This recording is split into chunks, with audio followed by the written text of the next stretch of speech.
Okay, so we left off with simple diffusion last time, which remember is just high to low concentration and does not require energy at all. It just happens with kinetic energy. So like oxygen, water, or carbon dioxide. Remember for water, we're going to give a specific name just because it's happening all the time in every single cell in our body. That's just a reminder. We've already covered this one, but that's going to be a little bit different than facilitated diffusion. So simple diffusion versus facilitated. Facilitated, if you've heard that term before, if you facilitate a discussion, it means that you kind of help it along, that you kind of guide the process. And so the first to point out is that it is still a passive transport process. At the end of this video, we'll talk about active transport processes, which if you remember from the beginning of last class, we talked that passive transport is going to require no energy and goes from high to low concentration versus active is going to be low to high concentration, swimming upstream, which does require energy. I'm pointing out that some people, this is the one that people get confused because while it's not just randomly happening, particles aren't just bouncing off of each other and moving from high to low, it is still a passive transport process. It doesn't require any energy at all.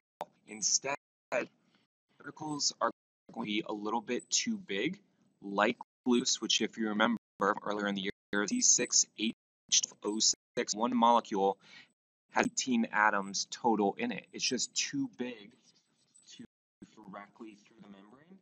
And so instead, this glucose particle is still going to move from high to low concentration, which is a requirement of passive transport, but it is going to require a transport protein, which is embedded in every single plasma membrane in the body.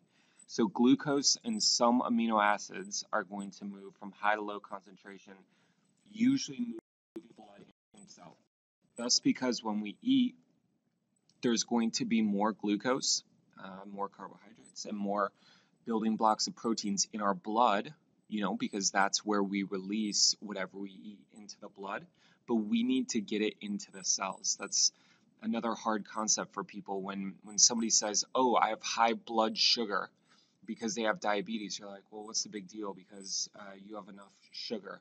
Well, the problem is that your cells are starving. You don't have insulin, the insulin necessary to deliver that sugar from the blood into the cells. So the blood and the cells are different. So in this case, when we talk about facilitated diffusion, usually it's going to, the bloodstream would go here, I'm highlighting right now, and amino acids and glucose would move from high, you can count them out, there's 8 here, 2 here, and so they'll move high to low concentration, but just require that transport protein. So here's a really good animation. Particles still bouncing off of each other, and they're still going to move from high to low concentration, but the purple thing here in the middle just being a transport protein. So those pores in the channel proteins, and that channel protein has the ability to kind of mold to whatever shape the particle is trying to move through.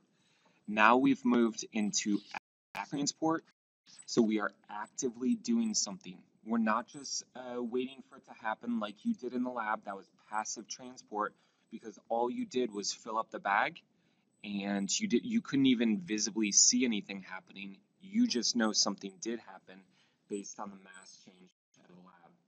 So it does require energy in the form of ATP. Remember, I kind of explained why ATP and not just simple glucose, because it's really efficient, small denominations of energy, and it's reusable.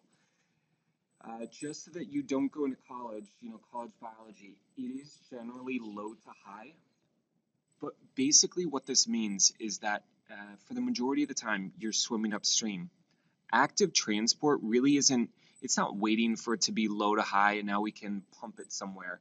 It really means I don't care where this particle is or that particle is. I don't care if there's 1,000 inside the membrane or outside the membrane. I need a particle to go to this location for the body to run well, and I'm going to get it there. The body's not going to wait for particles to randomly bounce off each other to make their way there.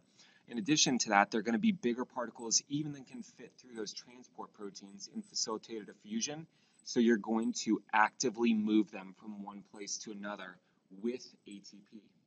Muscles and our brain are the two things that burn up the most ATP in our body, and it's not even close. Everything else are distant third, fourth, fifth to the brain. That's why you probably feel tired after you study or take a test. You are physically burning energy. It's not like when people say, oh, I'm mentally exhausted. Mental exhaustion equals physical exhaustion because of this exact process. You are taking sodium and potassium ions and moving them against the concentration gradient, pumping them so that neurons can work over and over. If you're running a race or kicking a soccer ball, you're doing the same thing except in your muscles as opposed to the neurons in your brain. So against the concentration gradient just means against the natural flow. Remember, use that analogy with swimming downstream or upstream. Right now we're swimming upstream, so against the natural flow of the river, and because it's against the concentration gradient, it will require energy. You do not need to be able to explain the sodium-potassium pump. If you want to know how that works, we'll spend 2 days on it in anatomy, because it is truly amazing how the brain and muscles pump these sodium and potassium ions into and out of cells and then get the ions back to where they need to go so that you can do the same thing again. If we relied, so the sodium potassium pump is just one example of active transport. I do want you to know, without getting into the particulars of how it works, I do want you to know that is an example of active transport just because it's so important to life. If you did not have active transport, or if you didn't have that sodium potassium pump, it would be the equivalent of if you clench your hand right now as if you were, like squeezing a stress ball.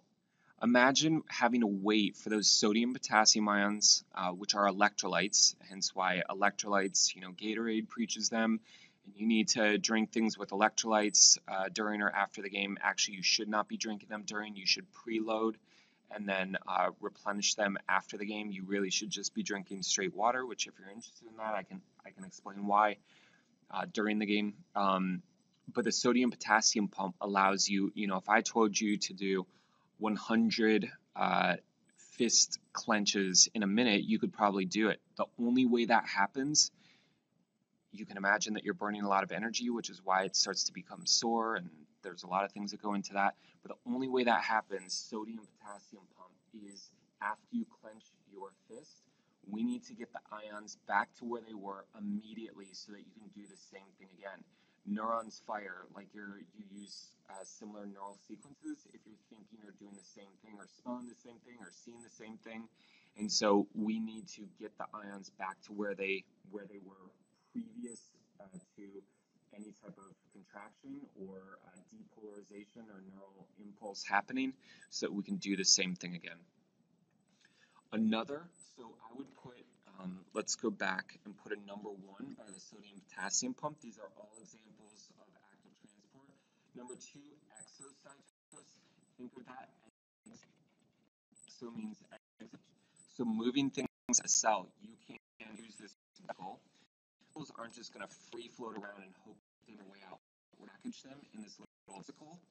It will fuse with the membrane, and then we will release those particles like a protein, or it could be waste, into the bloodstream. This is blood, we know that, extracellular fluid. So we need to release proteins. We've made them, remember, in the ribosome. They're repackaged in the Golgi. Here's the vesicle that the Golgi sends out, fuse with the membrane, and allow those proteins we've now built out into the bloodstream to be delivered elsewhere in the body. So moved out of the cell by vesicles that fuse with the plasma membrane. Hormones and nerve cells also communicate with each other in this way. So you can see right here an actual micrograph of the vesicle. So things being released. Actually, sorry, this is endo.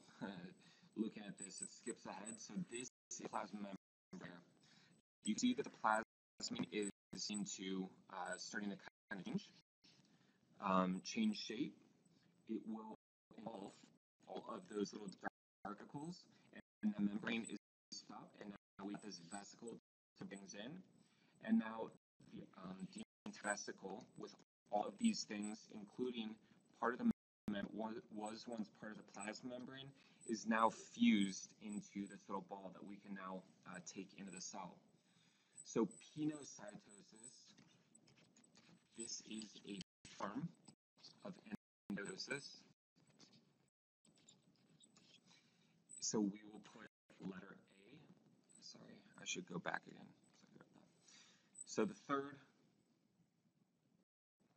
form of active transport, we talked about sodium potassium pump, then we talked about exocytosis, now we're talking about endocytosis. Letter A will be pinocytosis because it's a form of endocytosis. So it's a way to take in liquids into the cell, and it is by far the most common form of endocytosis. So dissolved molecules, like dissolved within the blood. So this just means an indentation. It's just that invagination is just the term for the cell membrane kind of bubbling in to accept all of the particles, and then materials dissolved in water. You know, in us, water is the main component of blood, will be brought into the cell. It's called cell drinking because it's liquids. So you can see right here a really good animation bringing those particles into the cell.